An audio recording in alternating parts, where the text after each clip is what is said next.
Hello, beloveds. This has been an interesting recording already. This is the second recording for this one. The audio did not pick up on the first, so we've already started off with a bit of that strange eclipse energy. But here we are. If you're new, welcome.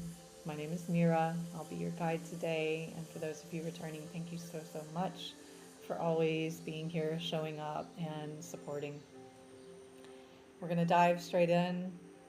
I've already called in this energy, but just reminding and helping you to align yourself when you're receiving this message, to let it come to you in the form of the highest truth for your life, assisting you in understanding the energy during this lunar cycle, how to best work with it and come into a position of authority and prosperity with this time, incorporating it and digesting it, assimilating, processing in a way that allows you to project yourself onto the highest timeline. And with that, we start to move into this first quarter moon. This is the time when we're actioning our intentions for the new moon. And it's when we also can, at the same time, see some of the effects of the full moon, of the decomposition that's occurring from the full moon. So if you track the lunar cycles and you keep track of your intentions, it can help to go back and look at that, particularly right now.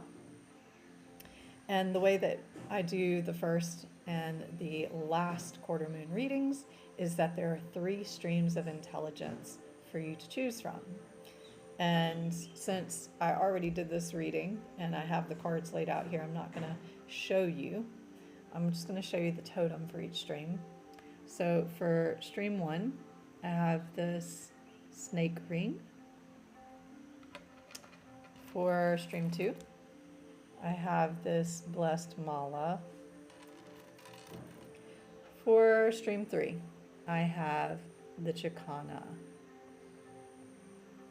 So stream 1 is the snake ring. 2 is the mala bead necklace. 3 is the chikana. So intuitively select whichever stream feels most resonant for you. Take a breath and drop in, and I welcome you to receive this transmission.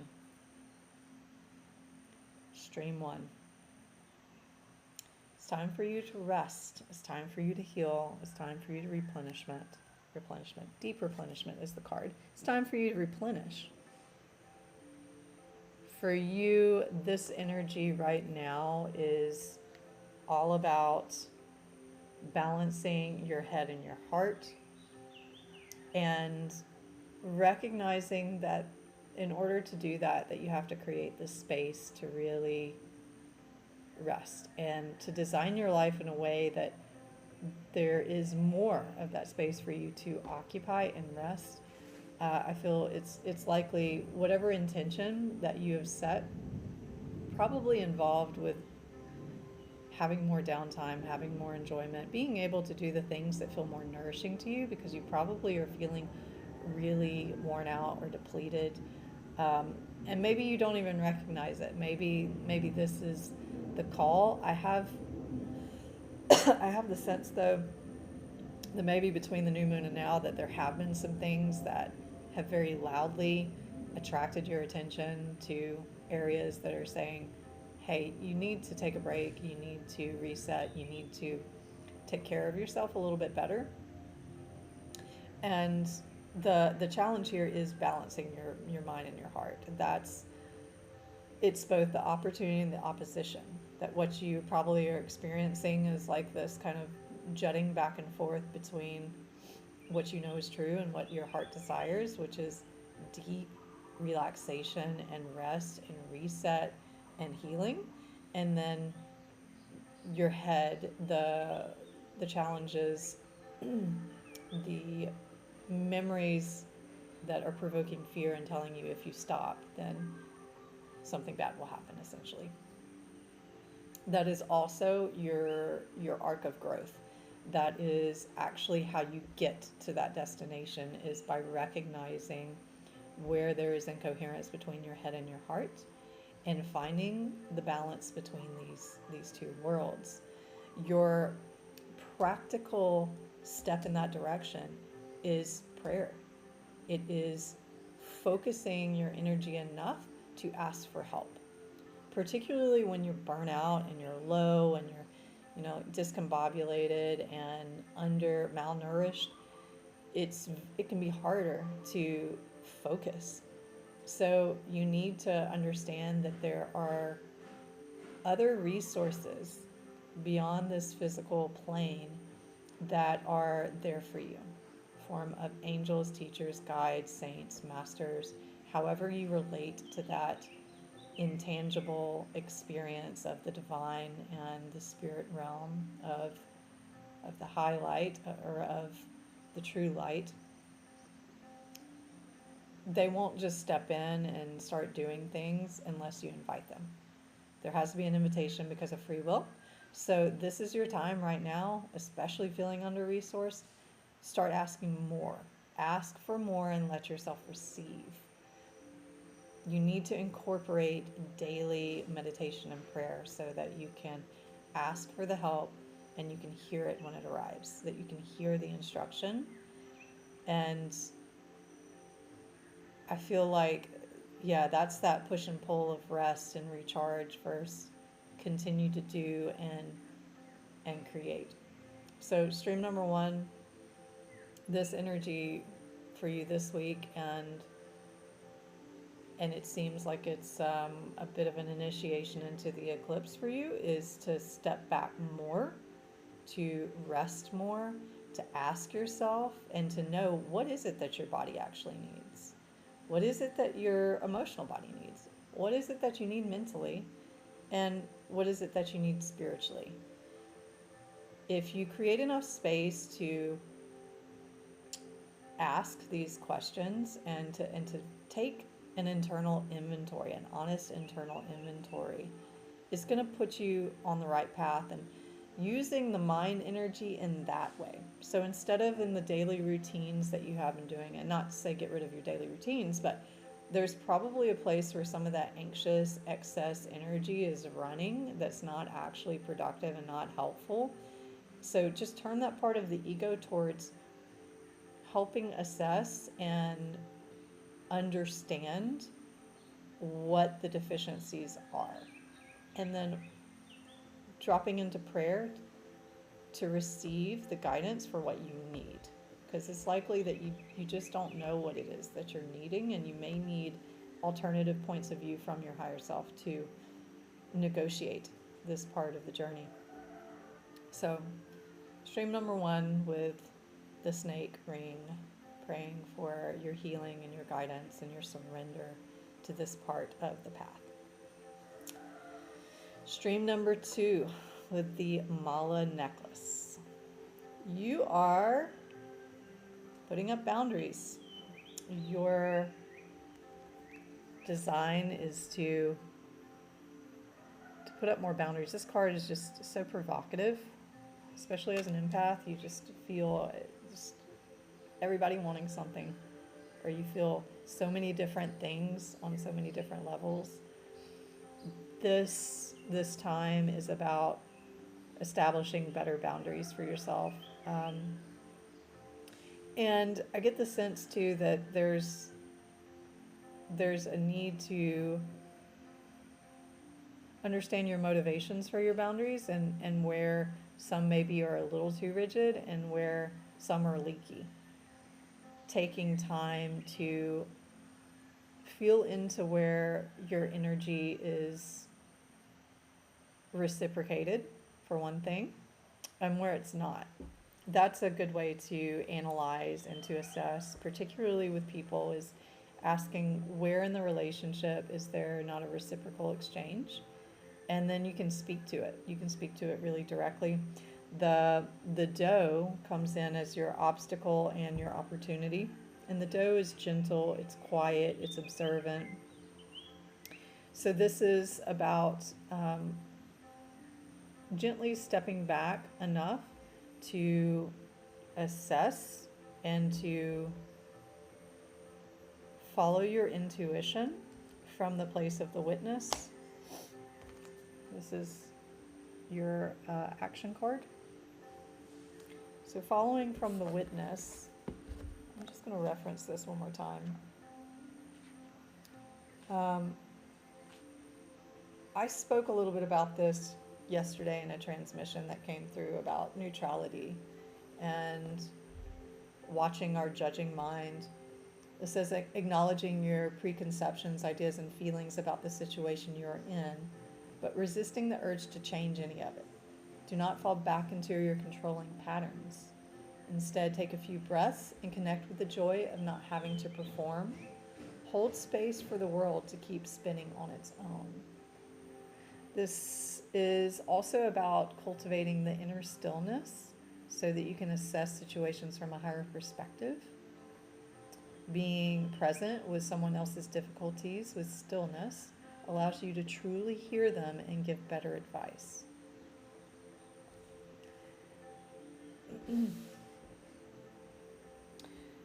So stream number 2, you may have felt maybe overwhelmed, overloaded by how much you've been giving, how much you've been receiving, whether you want it or not, and that you're needing to take stock of the various channels that your energy is flowing and understanding where it's not a mutual beneficial exchange, and then addressing that with love, with kindness, and with clarity. That clarity will come as you observe quietly and you administer that medicine of the dough, and you become the witness.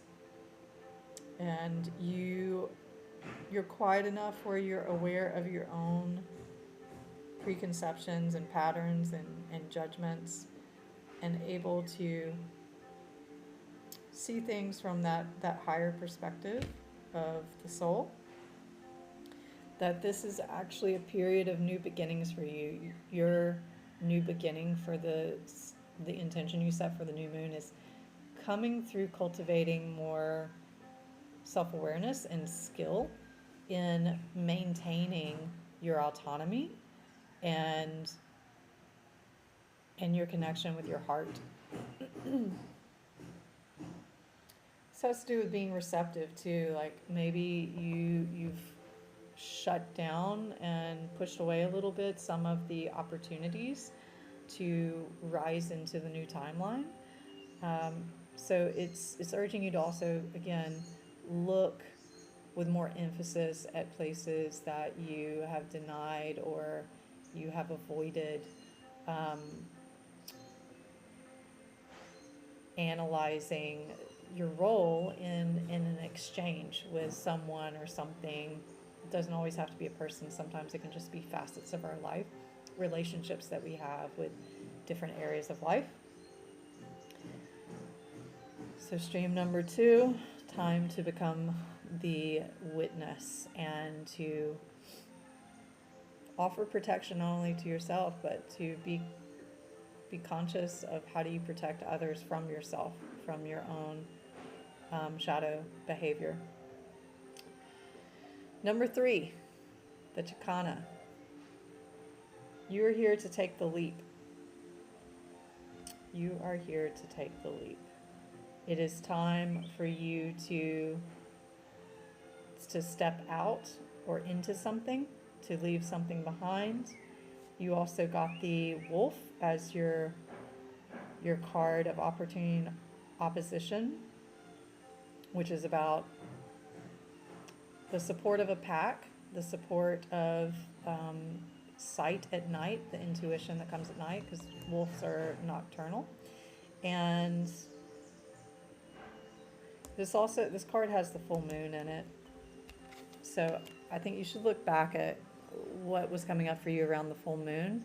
There's probably a good bit of this theme that's current, and you're having to go through that process of decomposure, which is requiring you to step further out of the known and into the unknown. But what it is taking you towards is being the leader of your life, of creating a life with beauty by choosing to see with beauty. And this means that there may be situations that you're not seeing so clearly at the moment, or you haven't been seeing so clearly since the new moon. And the advice is stepping out of your old self that needed to judge things in a certain way, judge them as right or wrong, good or bad, and choosing to be a little uncomfortable with looking for the beauty in yourself and in the situation and in the person, and recognizing all things from their highest nature, which is to bring order and harmony.